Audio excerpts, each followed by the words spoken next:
Hello everyone. Today we will talk about how to fix the app of HackerX. We will go to settings.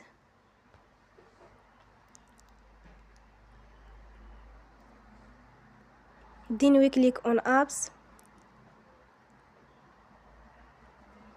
After that we search the app HackerX and we click.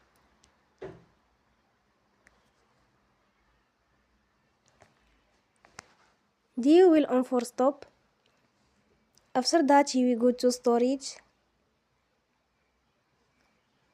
Then we click on clear cache.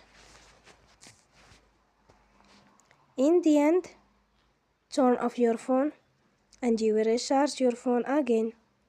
Don't forget to support us by like and subscribe. See you next time and thank you for watching.